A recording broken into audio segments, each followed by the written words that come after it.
అందరికీ జై భీమ్, జై ఇన్సాన్.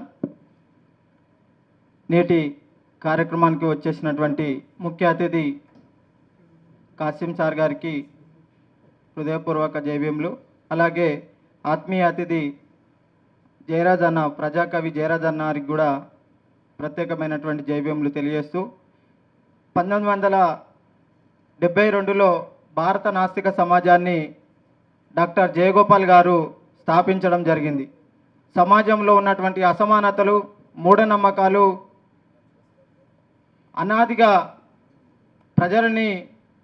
ప్రజల యొక్క ఉన్నతిని నాశనం చేస్తూ వాళ్ళని అణిచివేస్తుంది. కాబట్టి ప్రజల యొక్క అభ్యున్నతిలోకి రావాలి అంటే ఆ మూఢనమ్మకాలు అనేది పోతేనే మనిషి తన జీవనాన్ని సక్రమంగా కొనసాగిస్తారనే ఒక ఉద్దేశంతో 1972లో భారత నాస్తిక సమాజాన్ని ఏర్పాటు చేయడం జరిగింది.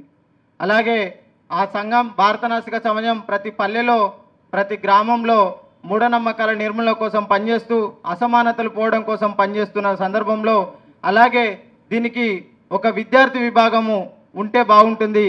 విద్యార్థి దశలోనే ఈ మూఢనమ్మకాలని ప్రాలదోలినట్టయితే, వాళ్ళ శాస్త్రీయ ఆలోచన విధానాన్ని అలవర్చినట్టయితే, వాళ్ళు ఎలాంటి మూఢనమ్మకాలు లేకుండా శాస్త్రీయ ఆలోచనతో వాళ్ళ జీవితాన్ని కొనసాగిస్తారనే ఒక ఆలోచనతో 2004 ఫిబ్రవరి 17న సైంటిఫిక్ స్టూడెంట్ ఫెడరేషన్ని స్థాపించడం జరిగింది.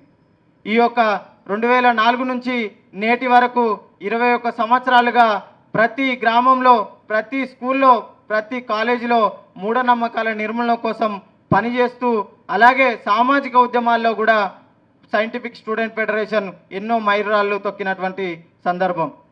అలాగే ఎక్కడ కులం పేరుతో అన్యాయం జరిగినా, ఎక్కడ మతం పేరుతో అన్యాయం జరిగినా, ఎక్కడైనా ఆర్థికపరమైనటువంటి మోసాలు జరిగినా, మూఢనమ్మకాలతోటి జనాలను మోసం చేసినా, ఎక్కడ అన్యాయం జరిగినా తన గొంతును విలిపిస్తూ సైంటిఫిక్ స్టూడెంట్ ఫెడరేషన్ గత 20 సంవత్సరాలుగా పనిచేస్తూ ఇప్పటి వరకు వస్తుంది.